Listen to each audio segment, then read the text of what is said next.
Buenas tardes, Julio González. Buenas tardes, saludos.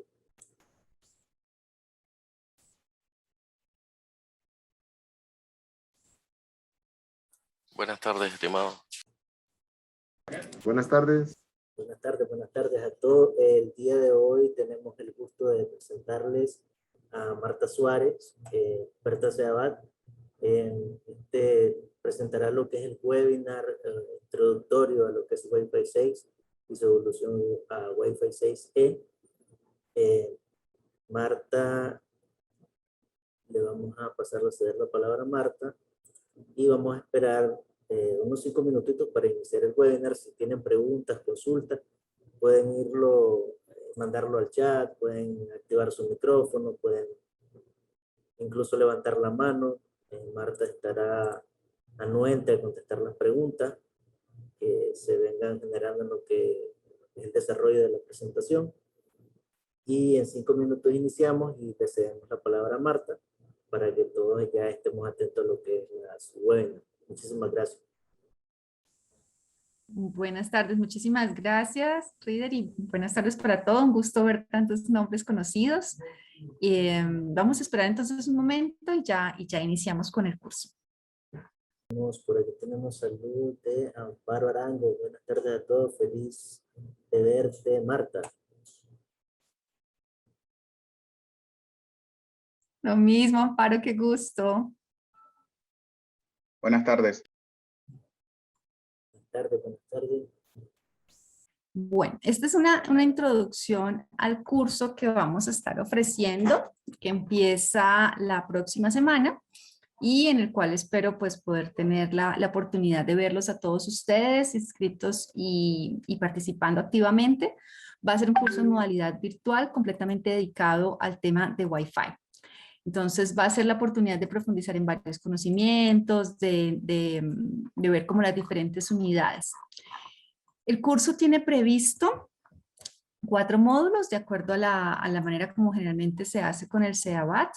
Y en este curso vamos a tener en el primer módulo los fundamentos básicos de Wi-Fi. Vamos a empezar revisando un poco de la historia. Le comentaba a Rida hace un momento una anécdota un poco personal, y es que cuando yo estaba terminando la universidad hace ya varios años, mi proyecto de final de grado de la universidad fue justamente relacionado con Wi-Fi, y en ese momento montamos la primera red Wi-Fi que hubo en mi universidad, que era la Universidad Industrial de Santander en Bucaramanga, en Colombia. Entonces fue grato aprovechar para hacer un poco de búsqueda de esos archivos antiguos, y fue también muy grato ver cómo ha cambiado. En ese momento la motivación que había para Wi-Fi era principalmente extender las redes LAN. Imaginémonos el contexto, principios del 2000, de los años del 2000, y todos los computadores se conectaban a una red LAN a través de un cable. Eso era la manera de hacerlo. Y Wi-Fi sonaba muy interesante en la época porque era mantener esas redes LAN, pero inalámbricas. Entonces, sin tener que estar dependiendo de ese cable. Esa era la motivación inicial. Fue muy grato también ver las aplicaciones que en ese momento se pensaba que iban a ser la gran tendencia, y hacer un paralelo con lo que hoy en día es Wi-Fi, con toda la innovación que ha traído. Han aparecido muchos casos de uso que en ese momento pues no se imaginaban, y también muchos demostraron que no eran tan interesantes como parecían. Entonces, el curso va a empezar desde esa revisión histórica, desde las bases de cómo empezó Wi-Fi, y vamos a ir pasando a nuevos contenidos. Vamos a ver un poco en el segundo módulo la parte económica, porque Wi-Fi, a pesar de que usa espectro no licenciado o espectro de uso libre, tiene una gran contribución al crecimiento económico. Y vamos a ver también algunos estudios recientes sobre el tráfico de las redes Wi-Fi y cómo se debe analizar ese tráfico. Es decir, qué parámetros deberíamos tomar en cuenta a la hora de analizar ese tráfico. En el módulo 3 vamos a entrar ya en materia de espectro, y va a ser un módulo súper interesante. Vamos a revisar un poco qué se ha dicho a nivel de la UIT, algunas de las recomendaciones de la UIT sobre dispositivos de corto alcance, Vamos a ver el trabajo que se hizo en la Conferencia Mundial de 2003, donde se hablaba de, empezó a usarse el término WAS-RLAN, y pues ver en detalle todo lo que tuvo que ver con el proceso de la banda de 5 GHz. Y luego vamos a tomar un poco de análisis comparado para ver todo lo que es la normatividad de uso libre en Estados Unidos, particularmente con la parte 15, y a nivel de Europa también con algunas de las decisiones y recomendaciones. Y vamos a mirar también algunos casos de América Latina. Y finalmente en el módulo 4, como ya vamos llegando hacia Wi-Fi 6E, que es la generación que está actualmente desplegándose, Wi-Fi 6E tiene la particularidad de que comparte espectro en la banda de 6 GHz con usuarios que ya están ahí. Entonces hay un aspecto nuevo, porque antes al principio en Wi-Fi era en bandas donde se compartía espectro con otros, pero todos los otros eran también no licenciados. Entonces era como, es como se creó buscando en ser muy, ¿cómo se dice esto? Políticamente correcto. Los dispositivos evitan tener colisiones, buscan el momento adecuado para hablar, pero conviven con otros dispositivos que también son de uso libre. La diferencia en la banda de 6 GHz es que hay servicios primarios con asignaciones y que esos servicios tienen la prioridad.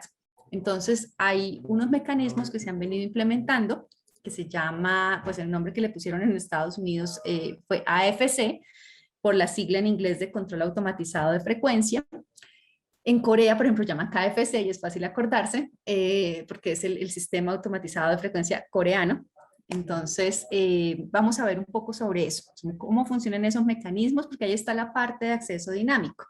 Entonces, vamos a ver un poco esos funcionamientos. El curso está muy a tiempo porque el 30 de noviembre precisamente la FCC va a cerrar el plazo para recibir propuestas para sistemas AFC. Entonces va a ser interesante ver, ya hay empresas que ya han enviado sus propuestas y vamos a incluir algunos demos de cómo funcionaría eso. Entonces, bueno, esa es como la introducción de los módulos. Vamos a buscar también que sea muy interactivo, es decir, vamos a tener foros de participación y vamos a tener actividades y trabajos en grupo. Entonces, esa es la actividad. Y también tendremos invitados especiales externos.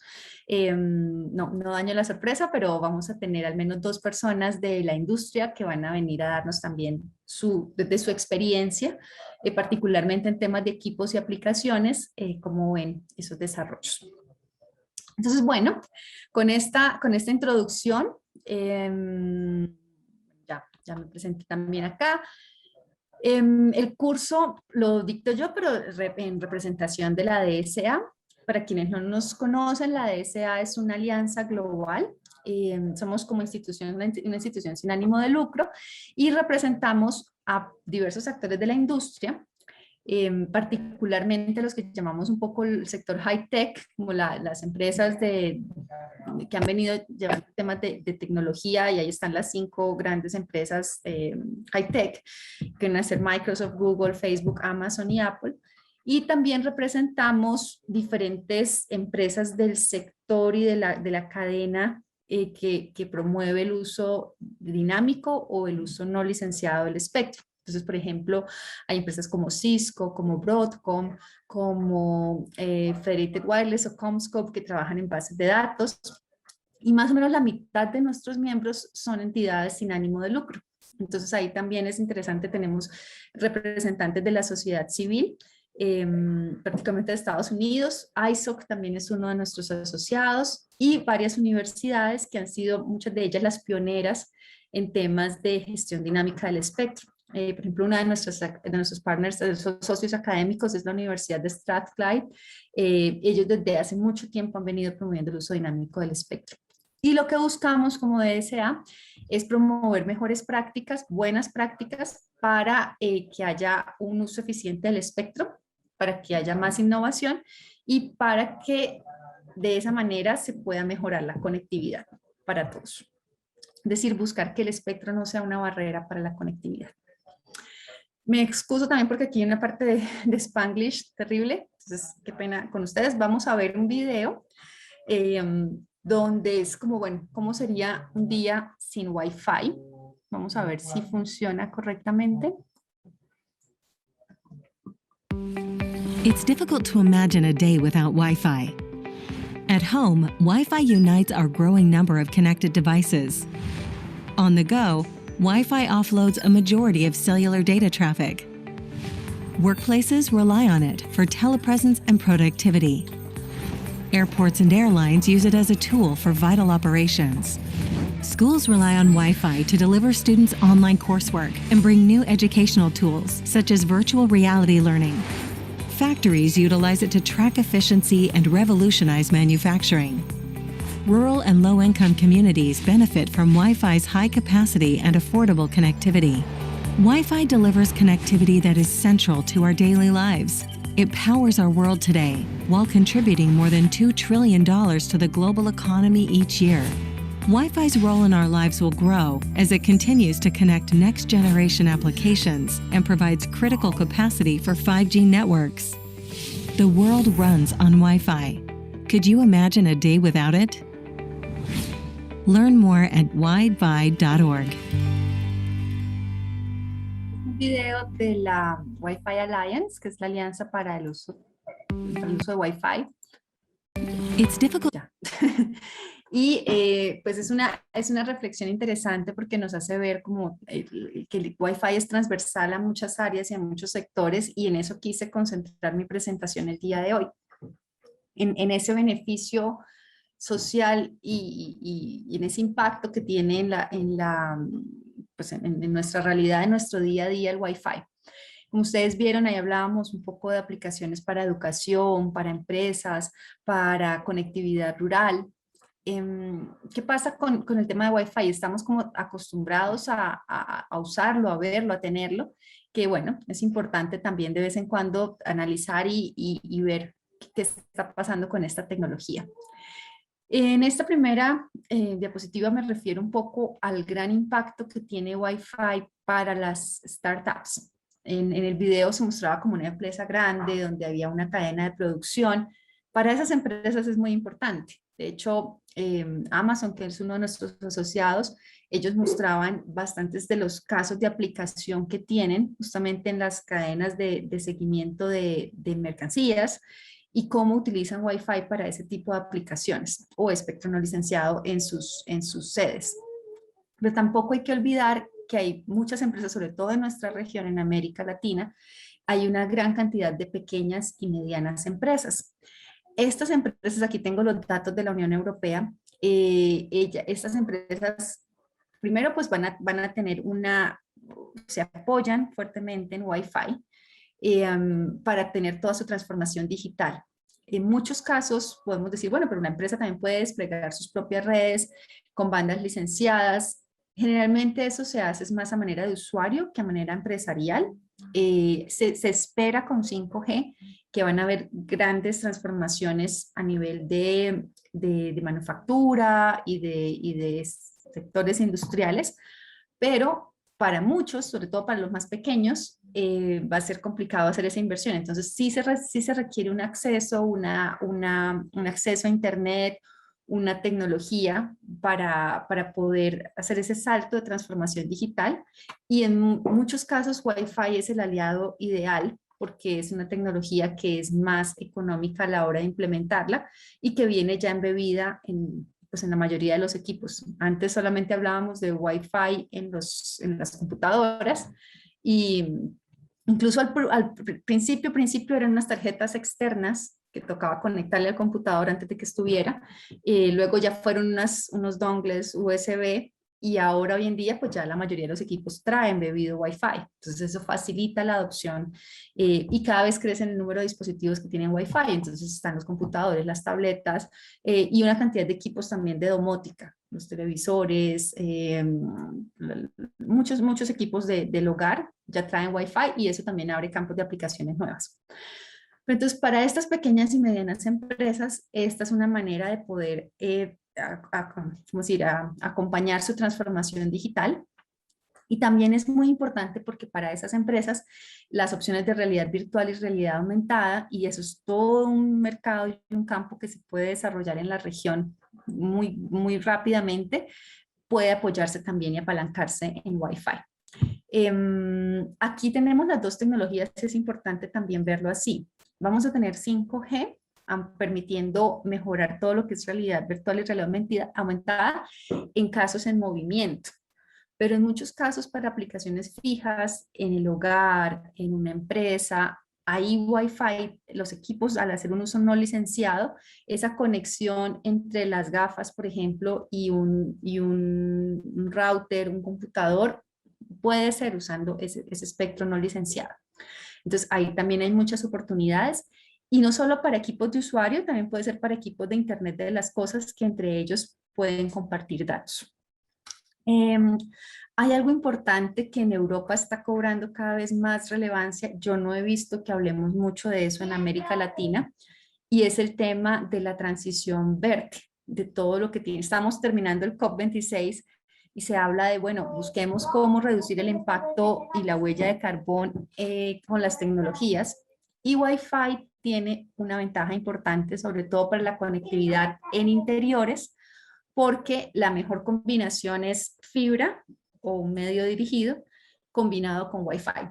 Y pensémoslo así, si yo me voy a conectar dentro de mi hogar a una red de banda ancha, si uso Wi-Fi, es una red local, la potencia que tienen que tener los routers y los terminales para conectarse entre sí es relativamente baja. Es muy diferente a si yo pretendo acceder a banda ancha solamente a través de un teléfono móvil en los hogares. ¿Por qué? Porque hay una atenuación en los muros y tenemos que tener una conectividad desde una radio base hasta un dispositivo en el hogar. Entonces, eso no es la solución más verde porque los muros, los vidrios, todo esto tiene una atenuación. Entonces, en ese sentido, y hay papers que espero podamos revisar en detalle en el curso, que se refieren a eso, a esa combinación de tecnologías. Y ahí es donde está el valor, o sea, es poder aplicar la tecnología que más conviene dependiendo del ambiente en el que se esté. Entonces, bueno, ahí voy a detenerme un momentico a ver si hay preguntas, porque les dijimos que por favor nos fueran haciendo llegar sus preguntas, pero no he visto. Sí, por Sí, el Leo. momento, Marta, no tenemos preguntas ni consultas, pero sí, como mencionamos al inicio, está abierto el micrófono, el chat, para que puedan realizar las mismas. Perfecto. Bueno, entonces continuemos por acá. Ya disminuye esto. Vuelve y se pierde. Dice Gilberto Fuentes, levantó la mano. Sí, adelante. Sí, muy buenas tardes. Tengo una pequeña consulta, ¿verdad? Y pues yo recuerdo de igual manera, ¿verdad? Como se comparte lo que usted menciona con los equipos que antes, ¿verdad? Pues se utilizaba, se le integraba tarjetas para que pudieran comunicarse inalámbricamente. Recuerdo esa parte. Con respecto, sí, y es mi duda, ¿verdad? Yo tengo entendido, ¿verdad? Que está la parte del Wi-Fi, para ser exacto, y la frecuencia utilizada es el 2.4 GHz, es el rango, ¿verdad? Pero tengo la consulta, ¿verdad? Con relación cuando usted menciona a la parte de 6 GHz. Más que todo en eso, esa es mi duda. Perfecto, muy buena pregunta y gracias, Silvia, porque yo asumo a veces que todos estamos como enterados de muchas cosas y no es el caso. Es muy importante esa pregunta. Entonces, cuando veamos la evolución en detalle de las tecnologías de Wi-Fi, todo empezó desde el primer estándar que salió en 1997, que fue el estándar de IEEE 802.11. Ahí empezó toda la familia. El primero que salió, que vendría a ser Wi-Fi 1, fue el 802.11b y ese funcionaba en 2.4. Luego tuvimos el estándar 802.11a, que empezó a funcionar en la banda de 5 GHz. Cuando decimos la banda de 5, varía dependiendo de los países, eso lo vamos a ver en el módulo 3, porque hay países que tienen de 5150, 5350, indoor, outdoor, diferentes configuraciones. Y luego hay países que tienen de 5.350, 5.470. Luego hay una parte alta de la banda, entonces hay también de 5.800 más o menos, y ahí depende de las configuraciones porque algunos países han puesto restricciones, como por ejemplo uso dinámico de frecuencias. Esas han sido las dos bandas tradicionales, 2.4 y 5 GHz.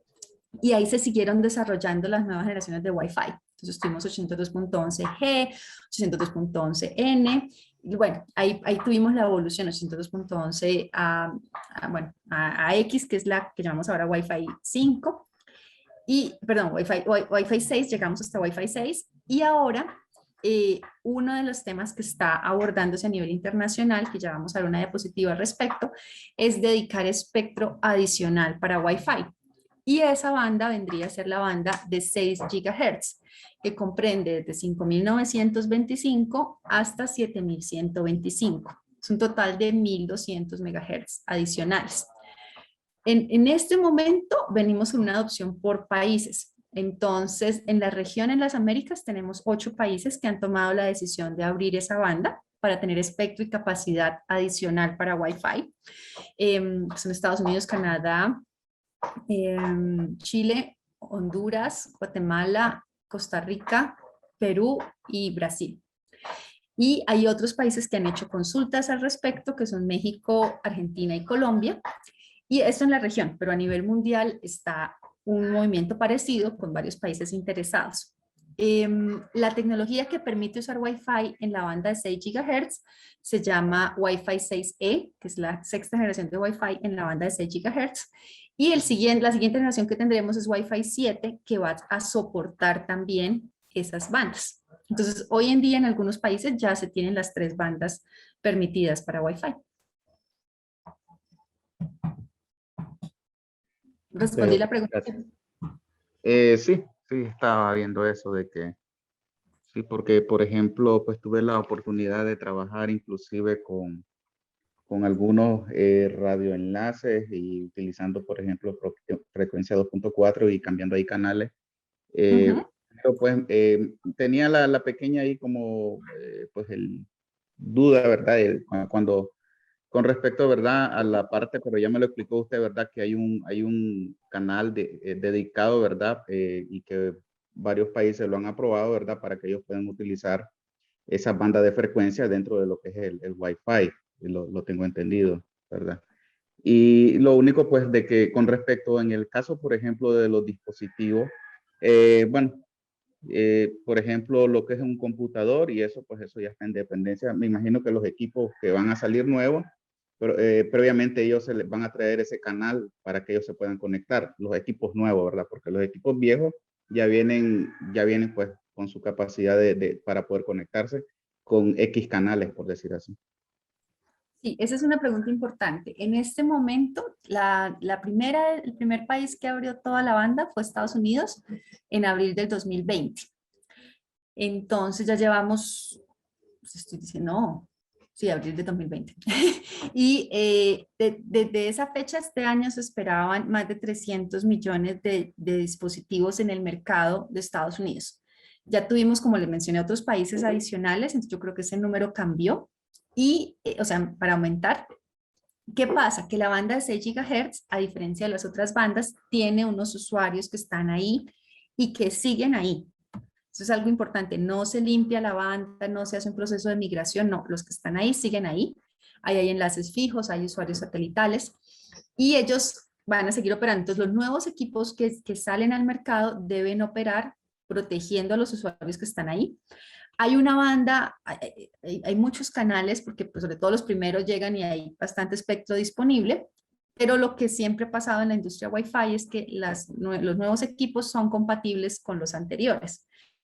Entonces, lo más seguro es que van a ser equipos tribanda, pero cuando usen la banda de 6 GHz, lo van a usar con el estándar más reciente, que además trae unas especificaciones muy eficientes a manera de tráfico. Entonces, eso va a hacer que sea realmente un uso muy, muy eficiente de la banda y va a traer velocidades y tasas de transmisiones muy altas. Entonces, sí, ya hay equipos en el mercado. Hace poco revisé en la FCC, porque ya tienen esa categoría de equipos certificados por la FCC y habían más, digamos, 17, alrededor de más de 40 equipos que ya están certificados por la FCC y la Wi-Fi Alliance también tiene una lista de los que van aprobando. Entonces, ese mercado está creciendo. Muchas gracias, aclarada la duda. Perfecto. Bueno, vuelvo a la presentación. Si alguien más tiene alguna duda, por favor no duden en levantar la mano. Pues la presentación. Ya, aquí está. Bueno, entonces, bueno, en el módulo vamos a entrar más al detalle y vamos a tener el material con los estudios, pero Wi-Fi tiene un aporte importante, les decía, al desarrollo económico de los países. No suena tanto en las noticias como cuando uno escucha se subastó una banda de espectro y la gran suma de dinero que llegó después de una subasta, porque generalmente es alta, aunque eso es otra discusión, pero a veces hay que encontrar un buen balance porque cuando son muy altos los costos de acceso al espectro se afecta la posibilidad de desplegar redes, entonces hay que encontrar el buen balance. Pero Wi-Fi, al ser una banda de uso libre, pues no hay un dinero que se pague por acceder al espectro. Entonces no suena tanto en los titulares como uno está acostumbrado a escuchar. Sin embargo, el espectro de uso libre sí tiene un impacto en la economía. Nosotros hemos venido revisando cuál va a ser ese beneficio económico, por ejemplo, al abrir una nueva banda para Wi-Fi. No hemos tenido en cuenta el beneficio de mantener lo que ya hay, ¿no? De no tener que hacer migraciones, porque ahí ya, como les decía, ahí ya hay usuarios. Entonces, los estudios de beneficio económico no tienen en cuenta ese aspecto que es también importante, porque una migración, sacar usuarios, cambiar condiciones, tiene costos en tiempo y en esfuerzo. Pero volviendo, Wi-Fi entonces tiene un impacto en la economía y diferentes factores que contribuyen a ese beneficio. Está el impacto en las empresas de un país, el impacto para lo que vienen a ser los consumidores, para las personas, sobre todo, y el impacto en el Producto Interno Bruto. Ese sobre todo está asociado al hecho de que si hay mayor conectividad de banda ancha, hay una mejora en el Producto Interno Bruto de un país. Entonces, eso es. Y Wi-Fi es una tecnología que, como veíamos antes, se combina muy bien con otras. Entonces, por ejemplo, para conectividad rural, se puede tener una red satelital que llega a zonas apartadas, zonas de difícil acceso, y se combina en soluciones de última milla con Wi-Fi. O en los hogares llega la fibra y ahí se combina, o incluso para las tecnologías móviles, una muy buena parte y muy significativa parte del tráfico de las redes móviles se baja a las redes Wi-Fi. Y ese es el típico caso que tenemos cuando uno llega a su casa o cuando uno, cuando uno está por fuera y uno quiere bajar un video y le dice, ¿está seguro que lo quiere bajar? ¿O prefiere esperar a que se conecte a una red Wi-Fi? Y uno dice, bueno, sí, me espero. Y luego cuando llega a la casa, descarga ese contenido. Eso es algo que escoge el usuario, no es que lo escoja el operador de red, pero es muy, muy usado y ayuda a descongestionar el tráfico de las redes móviles, pues por la misma petición del usuario, generalmente asociada a los costos que tienen sus planes. Esta es una imagen que está cambiando todo el tiempo. En el curso vamos a ver también un poco sobre esto. Es lo que les hablaba de la adopción que ha venido dándose a nivel mundial en la banda de 6 gigas. Aquí tenemos varios países. Europa tomó una decisión, de hecho viene desde noviembre, pero formalmente quedó pues ya en firme en junio a nivel de aprobada por la Comisión Europea, y ellos tomaron la parte baja de la banda, no 1200. En otros países como América, en Arabia Saudita, en Corea, se han abierto 1200. Otros países han abierto 500 MHz, y aquí en este mapa está como un poco todo. Lo que vale la pena destacar es el gran momentum y el hecho de que como Wi-Fi se apoya en economías de escala, pues aquí tenemos grandes decisiones que van a llevar a ese desarrollo de economías de escala. Vamos a ver poco en qué contribuye los beneficios. Entonces, las nuevas generaciones de Wi-Fi pueden manejar canales de ancho de banda más grandes. Wi-Fi 6 permite canales de hasta 160 MHz. Wi-Fi 7 va a permitir canales de hasta 320 MHz. Manejan más dispositivos conectados al mismo tiempo y menor latencia también. Aquí es un poco lo que les hablaba hace un momento. Hay que ver como los requerimientos de todas las tecnologías en conjunto y cómo se combinan de bien. Entonces, el espectro no licenciado es muy bueno para esos enlaces de última milla, para complementar las redes de fibra al hogar, las redes satelitales, las redes 5G. E incluso también en ambientes rurales, seguramente lo han visto en sus países, hay muchos proveedores de acceso a Internet que dependen del espectro no licenciado. Ellos se quejan de que las bandas de 2.4 y 5 ya están ocupadas, de que cuando ellos van a conectar nuevos clientes es complicado manejar con otros proveedores, sobre todo en zonas, en pequeños municipios o en la periferia de las grandes ciudades. Entonces este espectro vendría a darles como un respiro adicional. Wi-Fi también tiene ahora, aquí no solamente hablar de Wi-Fi 6, sino el curso vamos a ver muchas de las aplicaciones que se tienen también a nivel de espectro no licenciado. Hay muchas aplicaciones que han venido naciendo porque los usuarios las van requiriendo. Aquí una de estas es todas las aplicaciones de realidad virtual y realidad aumentada. El espectro de uso libre es ideal para transmitir grandes cantidades de datos en redes corporales de pequeño alcance. Inicialmente se hablaba en Wi-Fi de que íbamos a tener redes ad hoc, donde uno llegaba a una oficina y todos con su computador se conectaban entre sí sin pasar por internet. Ese, por ejemplo, fue un caso que inicialmente no pegó, pero que hoy en día sí hay como una nueva tendencia de Wi-Fi que se llama Wi-Fi Direct, que es conexiones peer-to-peer entre dos terminales. Y esto pues lleva a muchas aplicaciones. Hay otras aplicaciones, por ejemplo, Miracast, que permite poder ver video de un dispositivo a otro. O hay aplicaciones que permiten disminuir el número de cables, entonces yo conecto mi impresora o algún dispositivo, por ejemplo, paso datos directamente de un terminal a otro sin tener que pasar por internet. Entonces, bueno, hay muchísimas aplicaciones innovadoras. Esto es lo que les mencionaba hace un momento del tráfico de internet. No, este es el de los móviles que les mencionaba, de cómo es el tráfico en redes Wi-Fi de 2G, 3G, 4G y 5G con respecto al tráfico total de una red móvil. Entonces, por ejemplo, en 5G se espera que más del 70%, el 71% del tráfico de las redes 5G pase por Wi-Fi, o sea, se descargue a redes Wi-Fi. Y eso viene, pues, es una tendencia con cada una de las generaciones móviles. Estas gráficas varían de región a región, es decir, en Asia no tenemos las mismas cifras que tenemos en América Latina, pero en América Latina el comportamiento es de este estilo. Y aquí es el tráfico global de Internet, donde vemos que el año entrante, según esos son los cálculos de Cisco, más del 50% del tráfico global inicia o termina en una red Wi-Fi, sea en una red Wi-Fi con un dispositivo que es exclusivamente Wi-Fi, o sea una red Wi-Fi a través de un smartphone. Entonces ahí está ese tráfico y por eso es que es importante atender las necesidades de Wi-Fi. Aquí esta es una imagen que yo creo que ya les había mostrado antes en un webinar con Seabat, donde mencionaba como la analogía con las cascadas a medida que vamos avanzando de las generaciones 1, 2, 3, 4, bueno, 1, 3, 4 en la banda 2.4 hasta hoy en día Wi-Fi 6 en la banda de 6 gigas, cómo va creciendo esa capacidad en tráfico y también pues asociada al ancho de banda disponible. Aquí está algo de las generaciones de cortesía de Intel, donde se habla. Esto a nivel técnico es muy apasionante porque es que estamos viendo, y lo vamos a ver en el curso en detalle, cómo Wi-Fi jalona, o sea, cómo Wi-Fi lleva la tecnología más allá.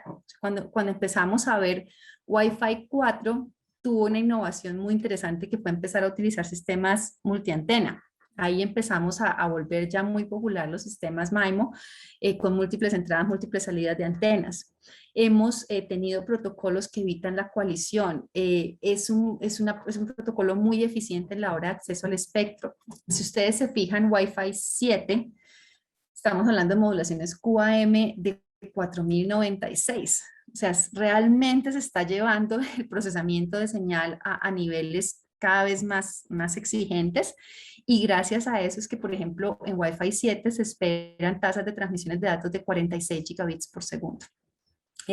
También vamos a ver un poco de seguridad, unos aspectos, el estándar WPA, cómo ha venido evolucionando. Ese es un tema, daría para un curso exclusivo todo el tema de cifrado y de avances, pero bueno, vamos a ver un poquito sobre eso. Y ahí vemos cómo han venido avanzando esos procesos de estandarización. Esto ya lo había mencionado. Aquí está algo del proceso mismo de certificación que hace la Wi-Fi Alliance. Vamos a ver también, como sabemos, IEEE. Ellos, los estándares que se hacen se basan en la capa 1 y 2. Estamos hablando de capa física y capa de enlace de datos. Entonces, en el estándar se habla de PHY y MAC y a eso se refiere el estándar.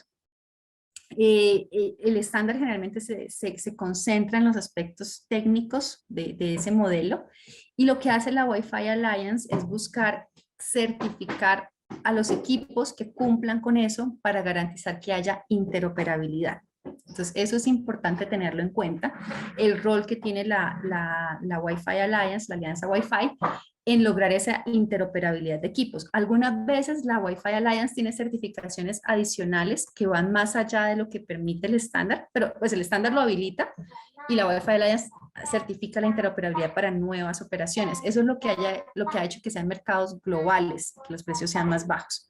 Entonces, vamos a ver un poco sobre las certificaciones que hay en curso. Yo les mencionaba que ya está la certificación de Wi-Fi 6E. La Wi-Fi Alliance también va sacando nuevas versiones, entonces usted puede estar certificado en la primera release y luego la va actualizando. Vamos a ver los casos de uso que hay en la banda de 6 GHz, porque ahí ya, a diferencia de lo que pasaba antes, aquí ya vamos a tener diferentes casos de uso y para cada caso de uso diferentes reglas, que son más complejas, un poco, pues tampoco, pero un poco más complejas de lo que eran antes, por la coexistencia que hay que tener con los servicios que ya están en la banda. Y en el módulo 4, aquí entonces, en la banda de 6 GHz, rápidamente podemos tener 3 tipos de aplicaciones de muy baja potencia, que son las de redes cortas, como las gafas que les mostraba, de baja potencia en interiores y de potencia estándar. Las de potencia estándar tienen que coexistir con los servicios fijos y protegerlos. Entonces, ahí es donde empezamos a hablar del sistema automatizado de acceso al espectro, la coordinación automatizada o el sistema AFC. Eso es lo que vamos a ver en el módulo 4. Aquí tomé una imagen de un summit que hacemos nosotros. Esto es para el caso de Estados Unidos. En Estados Unidos hay un registro que se llama ULS, que tiene la información de los enlaces fijos que hay en el país. Entonces ahí se tiene toda la información del enlace fijo, la frecuencia, el tipo de antena que se utiliza, la altura de la torre donde está instalada la antena, así, todos los parámetros.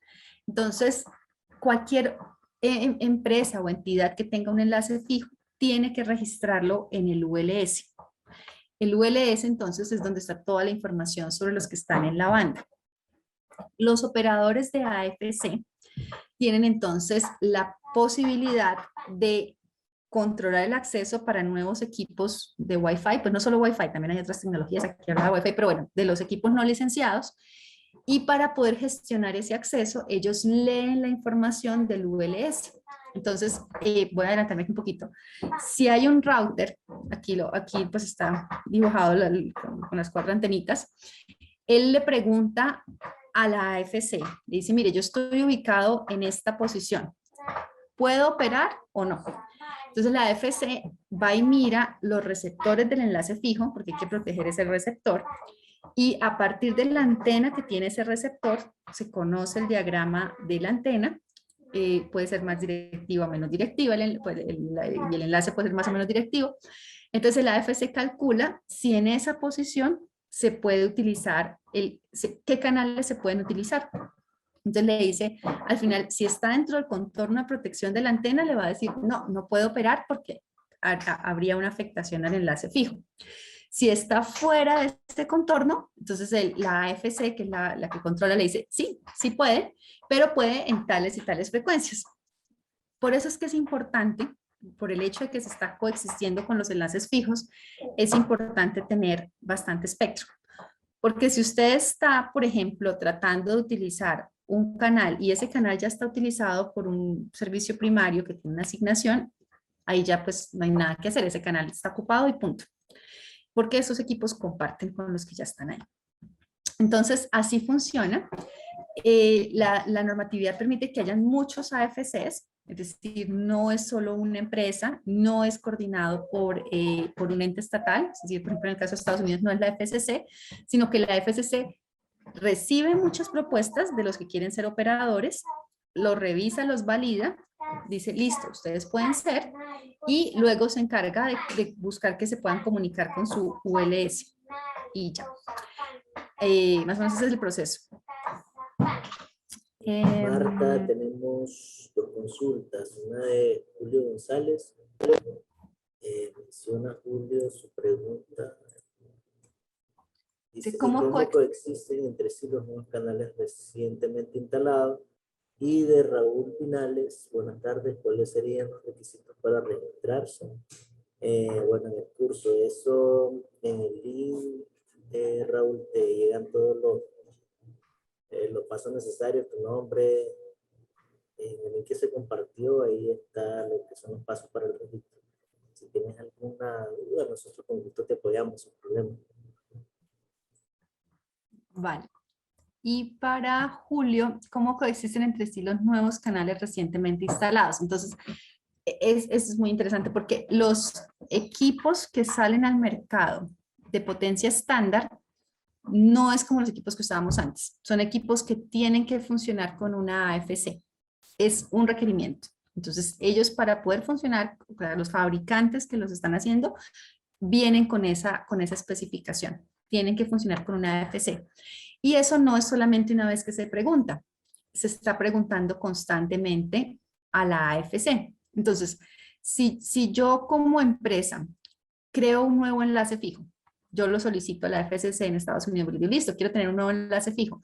La FCC me permite, me da la asignación para usar, el permiso para usar el enlace fijo. Yo tengo que actualizarlo en el ULS. Tan pronto lo actualizo, inmediatamente ese canal en esa localización, en esa ubicación geográfica, queda bloqueado. Entonces, por eso es que es importante esa conexión entre la autoridad, el registro ULS y lo que vienen a leer los AFCs.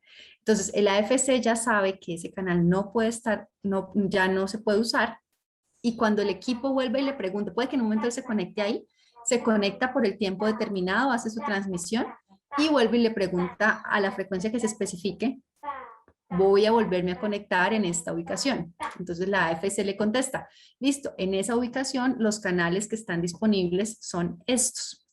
¿Qué va a hacer la AFC? Si ve que lo ideal siempre es usar el canal más ancho. Entonces si hay un canal de 160 MHz disponible, le va a decir, está este canal. Pero si el espectro se va reduciendo por los enlaces, puede que al final le diga, mire, lo único que hay es un canal de 20 MHz. O sea, no, lástima, no se puede el de 160, le toca uno de 20. Entonces ahí ya el equipo pues entra a configurarse en esa banda o escoge si, como realmente serán multibandas, si le resulta mejor una banda aparte. Entonces así es que funciona, se va actualizando de manera dinámica y de manera constante. Wow, Wilfredo hizo muchas preguntas. Vamos a ver, respecto al espectro utilizado por el Wi-Fi, ya sea en 5 o en 6 GHz, ¿no tendría conflicto con la nueva tecnología 5G, al menos en el uso de las microrepetidoras que pueden llegar a utilizar las diferentes operadoras en los países? Bueno, ahí depende de lo que analicemos. Entonces, en estas conflicto con 5G no, al contrario, hay que entender a Wi-Fi 6 y a 5G como tecnologías complementarias, y seguramente veremos Wi-Fi 7 y 6G como tecnologías también muy complementarias. ¿Qué pasa? Cada una tiene unas bandas de operación. Entonces, para 5G, en este momento, digamos que pues, hay diferentes bandas, cada país tiene sus propios procesos, pero digamos que una de las bandas que ha sido más atractiva para 5G es la banda media. Dependiendo del país, podemos estar hablando desde 3.3, que empieza en China, hasta 4.2 GHz que se está analizando en Europa. Pero eso es lo que llamamos banda media. Ahí pueden ser de 3.3 a 3.4, de 3.4 a 3.7, de 3.7 a 3. Bueno, hay muchas aplicaciones, hay muchos rangos. Esa es la banda que se usaría para 5G. Hay otras bandas. 5G también puede aplicarse por evolución tecnológica en bandas que antes eran 4G, bueno, etc. En nuestra región, la banda de 6 GHz y la banda de 5 GHz no tienen ninguna identificación para IMT, es decir, no se podrían utilizar para 5G. En la región 1, que que es Europa, África y Oriente Medio. Se está estudiando como punto de agenda para la conferencia de radio 2023, la CMR 23. Se está estudiando si el segmento de 6.425 hasta 7.025 podría ser identificado para IMT. Y a nivel global, todas las regiones estamos estudiando el segmento de 7.025 a 7.125, o sea, 100 megas, a ver si eso se puede identificar para IMT. Lo que pide la Conferencia Mundial de Radio es analizar si es posible hacer una identificación protegiendo los servicios que están en la banda. ¿Sí? Que como les decía, en esa banda hay servicio fijo por satélite, hay atribución a móvil, entonces en algunos países hay usos móviles, etc. Eso no se sabe todavía, se sabrá hasta la Conferencia Mundial de Radio si será posible tener una identificación para IMT y en qué condiciones. ¿Sí? Porque puede que al final se diga, listo, sí se puede identificar para IMT, pero solo indoors. O bueno, no sé, cualquier cosa. Eso es por especulación. O sea, habrá que ver si se puede identificar y en qué condiciones. Entonces, en este momento no hay ningún riesgo de conflicto porque cada tecnología usa bandas separadas. Y el conflicto con los servicios que ya están en la banda, hay estudios que ya han demostrado que Wi-Fi puede coexistir, bueno, Wi-Fi o los servicios, los equipos no licenciados pueden coexistir con los incumbentes en esa banda, pero no hay todavía estudios que digan que la banda se pudiese identificar en la región 1 para IMT. Ahora, en el uso no licenciado hay una modalidad que permite el uso de 5G, que se llama 5G Nuevo Radio No Licenciado. Miren por las siglas en inglés, NRU, que es 5G New Radio Unlicensed. Eso sí existe. Entonces ya es posible, si la banda va para uso no licenciado, que ese tipo de tecnología que se llama 5G New Radio Unlicensed pueda operar, pero respetando los niveles, las condiciones de operación no licenciadas. Entonces, bueno, me extendí un poco, pero espero haber sido clara con la respuesta. Bueno, perfecto. Y la segunda pregunta, Wilfredo, es, ahora cuando hablamos de la red 5G, se sabe que en zonas no urbanas se usan bandas de baja frecuencia que dan más cobertura. Sí, al usar Wi-Fi 6 o hasta Wi-Fi 7 entre hogares y empresas no afectará la salud de las personas porque sabemos los estándares que se deben cumplir a largo plazo dentro de un hogar. Bueno, son dos preguntas. Una, la importancia de las bandas bajas para cobertura total. Es muy importante tener un equilibrio entre bandas bajas, bandas medias, bandas altas. Incluso la misma FCC dice, hay una cuarta pata en esa mesa, y pues hay un cuarto elemento que es bandas bajas, bandas medias, bandas altas y bandas no licenciadas dentro del esquema de equilibrio del ecosistema 5G. Ahora, eso se complementa. Totalmente cierto. Muchas veces en zonas rurales el problema no es que no haya espectro. El problema es que los esquemas no son asequibles y no hay modelos sostenibles para poder brindar la conectividad. Entonces ahí eso es algo que quienes trabajan en política pública deben reflexionar y tener en cuenta. O sea, no es que haya escasez de espectro para llevar conectividad a zonas rurales. Es más, lograr encontrar los esquemas de cooperación, integrando muchas tecnologías y muchas partes interesadas para lograr tener esa conectividad rural. Combinado con otras cosas que la OIT ha trabajado muy bien, capacidades, cerrar la brecha, acceso a los equipos, entre otras. Ahora, con respecto a lo de los campos y la salud de las personas, generalmente los cálculos que se hacen para compatibilidad electromagnética se basan en tomar un equipo, analizar a qué potencia transmite y hacer un cálculo de campo para decir hay una zona de protección, un contorno en el cual no hay ningún tipo de afectación. Lo que se calcula es cómo se incrementa la temperatura en los tejidos. Ese es otro aspecto. La mayoría de los temores están en las antenas que vemos afuera y hay una atenuación por lo altas que están, se calcula un contorno y se ha determinado, hay muchísimas mediciones, muchísimos estudios que muestran que no hay afectación. Dentro del hogar estamos expuestos a más antenas, pero las potencias son mucho más bajas. Estamos hablando un equipo, por ejemplo, de los de muy baja potencia, son 25 miliwatts, son 14 dBm, es muy bajo. Un equipo, por ejemplo, un router de incluso potencia estándar que podría operar en exteriores, opera a 36 dBm. Son rangos muy bajos. Y además está lo que usted menciona ahí del aspecto multiantena. Entonces son equipos que pueden hacer lo que se llama beamforming, con esas múltiples antenas hacer haces más dirigidos. Entonces también van a evitar como esa radiación así isotrópica, van a ir directamente al terminal.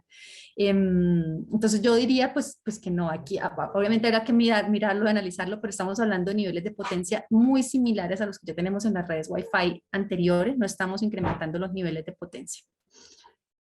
Veo que Sergio levantó la mano. Sergio levantó la mano. Sí. Hola Marta, qué lindo escucharte y aprender, como siempre, cada vez que te escucho. La pregunta es sobre, para comunicaciones, conectividad rural, sobre las distancias, el alcance que tienen las antenas. Yo creo que intuitivamente 2.4 debería tener más alcance que 6 gigas, pero si nos podés contar un poco eso, por favor. Gracias, Sergio. Aquí más que el alcance con una radiación así en toda la zona, lo que se hacen son enlaces, es una especie de enlace punto a punto. Nosotros hemos trabajado en lo del análisis del impacto económico, hemos entrado en contacto con asociaciones de ISPs, que son los proveedores de acceso a Internet inalámbrico. Miren que yo veo desde la experiencia que tengo, en la región no está tan organizado ese tema. En Brasil yo diría que es el país más organizado, pero luego ya cuando uno empieza a ver, bueno, Estados Unidos también, pero en México está WISP MX, en Colombia hay un poco NAIS, en Argentina funciona todo el tema de cámara, pero comparado con otras regiones, por ejemplo en Sudáfrica, eso está súper organizado y ellos mismos como gremio pues, han venido aprendiendo y entendiendo. Entonces, lo que yo he visto, la experiencia de ellos, Sergio, es que ellos operan, compran equipos Wi-Fi, porque son de muy bajo costo, y los utilizan prácticamente para un enlace punto a punto. Entonces, sí requieren línea de vista. Por ejemplo, para un enlace en 5 GHz lo ponen alto en una antena y los usan para un enlace punto a punto y eso les permite tener distancias mucho más largas que las que yo tendría si pongo un router para cubrir a la zona alrededor. Así es como operan. De hecho, yo aquí estoy conectada con un enlace de 5 GHz, en la banda de 5 GHz, con un ISP que me brinda ese servicio y creo que es muy común en la región, pero no hablamos tanto de ellos, de lo que hacen. ¿Y tienen algún rango en kilómetros del alcance del punto a punto con línea de visibilidad? Yo creo que alcanzan rangos muy altos. Podemos tener casos de distancias muy largas. Me da miedo arriesgarme a decir cifras, pero son amplios. Porque se basan en buscar esa línea de vista alta. Entonces, así lo logran. Y también a veces usan los mismos equipos, hacen saltos. Entonces crean repetidoras haciendo ese tipo de enlaces. Perfecto, gracias. Me quedo con la tarea de preguntar si puedo decir una cifra como más práctica de lo que use. Bueno, eso con respecto a los... Vamos a ver también el impacto que tienen esos WISP. Creo que sería muy bueno también discutir en la región cómo buscar, porque ellos mismos dentro de ellos reconocen que hay desorden. Entonces creo que también a nivel de trabajo en política pública, reconocer el rol que ellos tienen en la conectividad, sobre todo en zonas apartadas. Ellos han encontrado esquemas sostenibles porque logran llegar a un mercado, claro, no pagan por el espectro de uso libre, pero llevan conectividad donde otros no llevan y de una manera sostenible en la que ganan. Y yo creo que hay un reto ahí importante de organizar esos sectores y buscar, pues hacerlos parte de la conversación, entender que son parte del ecosistema digital y hacerlos parte de esas conversaciones. Bueno, voy a volver rápidamente a mi presentación. Aquí estaba hablándoles ya de la parte de la AFC, cómo funciona. Los enlaces, bueno, esta es la parte del beneficio económico. Vamos a ver eso sobre los estudios que se han hecho. La parte del tráfico también la vamos a ver. En lo del tráfico no son proyecciones, o sea, les voy a mostrar en el estudio un estudio que hicimos que son mediciones reales. Desafortunadamente no tenemos en América Latina, pero se hicieron en Europa y en Estados Unidos y Canadá. Y bueno, ya creo que con eso alcanzo a cerrar muy rápidamente lo que quería mostrarles. De la presentación, bueno, me faltó una cosa, tal vez aquí de lo que me preguntaban hace un momento de los equipos. Tengo esto como algo adicional que me gustaría mostrarles y son las proyecciones de equipos. Entonces, pues del año pasado ya se empezaron a ver demostraciones. El primer chipset se anunció en diciembre del año pasado. En enero de este año en las ferias y se han venido mostrando equipos. Ya hay celulares, smartphones que incluyen Wi-Fi 6E, por ejemplo el Samsung Galaxy S21 lo trae. Y se han venido entregando equipos a nivel mundial. Esta era la proyección, que les digo que ya dentro de un par de meses sabremos cuál fue lo que he escuchado de la industria, por ejemplo, de empresas como Broadcom, que son las que entregan chipsets, es que esta cifra se supera, que la proyección en 340 millones de dispositivos Wi-Fi 6E entrando en el mercado este año solamente. Entonces es una adopción muy, muy grande. Y bueno, el número de routers y de equipos, bueno, esta no es la más actualizada, pero uno lo puede ver, ya les comparto el enlace. Uno lo puede ver en la página de la FCC, donde se ve los equipos que han venido siendo certificados. Ahí aparece porque eso es información pública. Entonces es muy fácil revisarlo. No sé si tengan alguna pregunta adicional.